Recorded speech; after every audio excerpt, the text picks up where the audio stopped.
gugatan perdata akhirnya RG gugat balik Niki yaitu sebesar 504 miliar, 4 miliarnya terkait yang pemerasan kemarin dan 500 imaterial. Ini saling gugat menggugat. Sebelumnya Niki kan 244 miliar terus jadi 200 M di diskon accounting dan akhirnya PH dari RG gugat balik. Abang sebagai hukum gimana nilainya?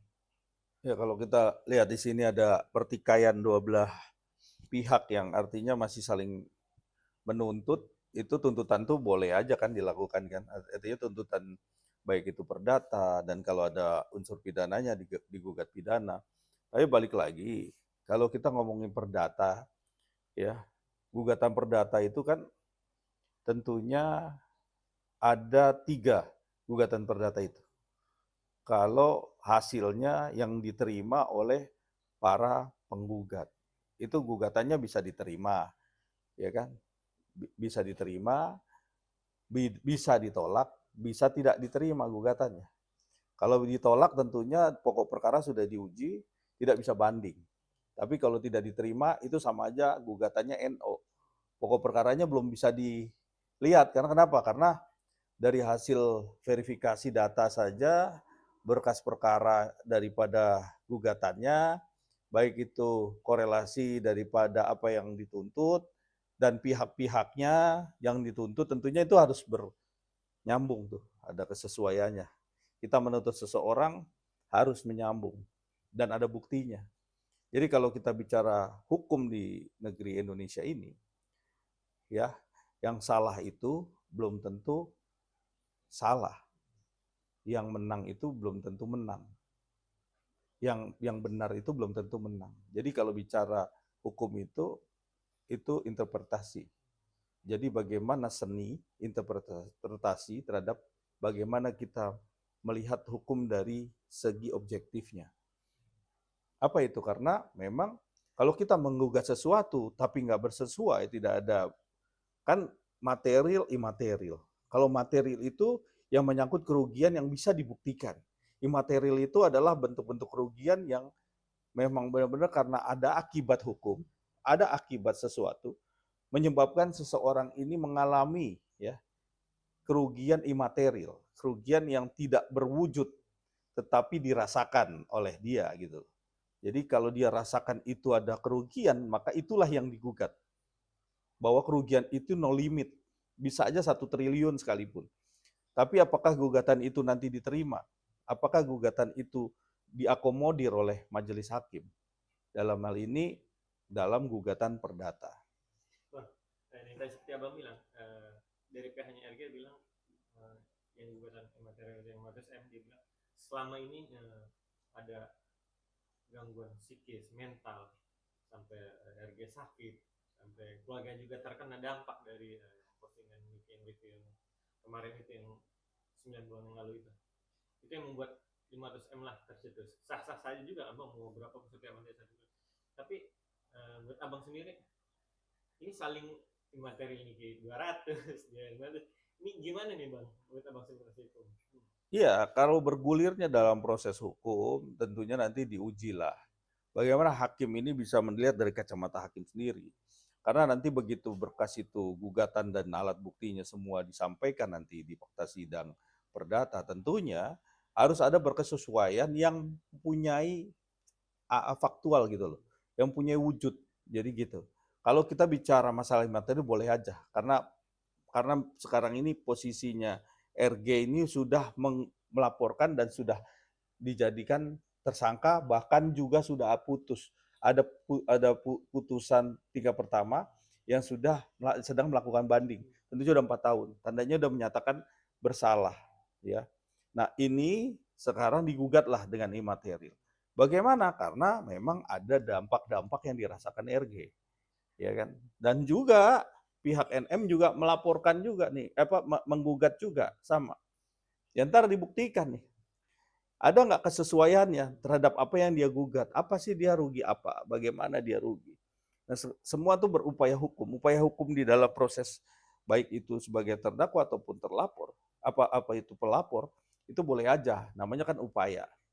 Tinggal bagaimana nanti pemutusan hakim yang menjadi final dikuatkan dengan berbagai buktinya. Kalau kita lihat di sini jangan bicara karena sesuatu hal yang sifatnya adalah emosional, egosentris dikedepankan, terus menjadikan satu apa ya ajang saling memberikan satu dampak orang buat dimakan oleh netizen-netizen yang memakan akhirnya terjadi satu peristiwa baru. Apa tuh peristiwa baru? Ya yang satu berbicara A, yang satu bicara B, terjadinya satu pertempuran sengit yang sangat eh, saling menjelekan, memberikan kubu-kubu satu sama lain. Itu yang kita lihat di sini udah mulai nggak sehat kan. Oleh karena itu dalam hal ini pihak penegak hukum harus cermat dan harus benar-benar secara objektif dan nggak bakalan dengerin netizen karena yang penting adalah bagaimana on the track fakta hukum nanti dikedepankan karena nanti yang dicari adalah bagaimana itu produk hukum bukan kepada produk netizen kan gitu. Bang, terkait PHRG yang bilang kemarin kan sidang mediasi perdata itu buntu, tidak ada jadwal. Yang dia mengatakan PH-nya dia bilang, Niki minta 200, saya minta 500. Berarti kan ada selisih 300. Ya kalau mau damai ya Niki bayarlah ke kita, ibaratnya kasar gitulah, bayar 300 kayak gini. Abang sebagai pelaku gimana bang? Ya kalau mediasi itu kan menyatukan visi dan misi bagaimana antara tergugat dan penggugat. Itu kan dilalui sebelum melakukan acara sidang. Tapi balik lagi kan sekarang ini kan kalau keluar daripada normatif atau nalar seorang, dua-dua belah pihak pasti nggak akan mau. Yang satu menguatkan satu pendiriannya, yang satu menguatkan pendiriannya. Ya kalau dua-duanya saling memperkuat pendiriannya terus nggak ada solusi ya tentulah lanjut ke materi fakta nanti di dalam proses sidang kan gitu, mulai sidang. Jadi kalau saya rasa ya itu bagian melalui perjalanan mediasi itu. Kalau ngomongin gugatan ratusan miliar kan balik lagi yang ratusan miliar ini dua-duanya juga harus bisa membuktikan nanti.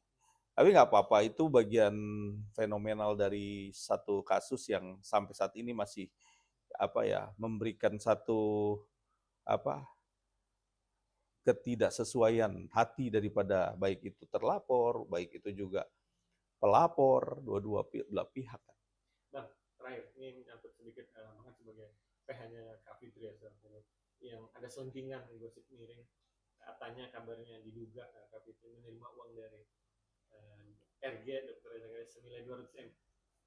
Ada kontak-kontak nggak sih Bang Kak Fitri atau gimana? Ya kalau namanya gimana? Ya orang ya bicara masalah udah terima uang dan apapun, kalau itu yang bicara buzzer ataupun orang-orang yang nggak bisa dipertanggungjawabkan, saya rasa itu bukan menjadi satu pembicaraan yang perlu dicerna ya. Tapi buat saya sih ini ya hal-hal yang nggak perlu kita bahas yang seperti itu. Karena apa? Karena saya rasa nih omongan-omongan orang ini kalau nggak bisa ngebuktiin secara nyata itu kan kayaknya ini cuma buat digoreng-goreng aja. Jadi kalau orang bicara secara langsung itu lebih bagus tuh. Karena apa? Karena dia bisa pertanggungjawabkan tuh apa yang dibicarakan kan. Jangan bicaranya pada waktu dia komen-komen di media sosial, takutnya kan ini menjadi rincu. Bisa juga kan antara like dan dislike, orang yang dislike tuh merasa bahwa ada satu hal gimana-gimana kan gitu. Karena bisa dibilang kan bisa dibilang garda terdepannya RG ya, Dr. Reza. Kalau apa-apa dia selalu ada lah gitu. Itulah yang membuat Kak Fitri selalu disangkut-sangkutin ibaratnya entah yang tadi saya bilang digoreng-goreng menerima uang 200 M dan lain sebagainya. Ini bakalan nanti akan diusut kah Bang nanti kalau misalnya dapat kayak gosip kan mau dilaporkan, akan ada akun-akun yang benar-benar udah menyerang martabat Kak Fitri apa sebagai nih? Ya Kak Fitri sih udah paham banget ya yang namanya orang ya bisa memberikan satu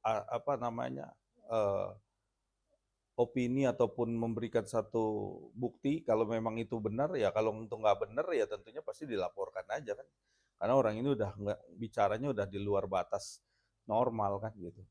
Kalau orang yang namanya bilang bahwa itu ada hal-hal yang menyangkut penyuapan dan lain-lain atau gratifikasi atau apapun itu kalau cuma bicara aja nggak usah, saya rasa nggak usah diinikan kan. Tapi kalau udah mulai menyangkut dia bicara langsung ke publik dan dia punya ini, nah itu boleh deh tuh, ya disambut deh tuh. Kalau memang itu nggak benar ya laporkan aja kan, gitu alat bukti. Kita sesuai aja gitu aturan. Kalau memang punya alat buktinya cukup untuk bisa dilaporkan, ya dilaporkan. Tapi kalau rasanya ini menjadi satu bagian daripada orang ngasih buzzer-buzzer, tentunya ya kita lihat aja nih buzzernya sampai di mana nih. Gitu.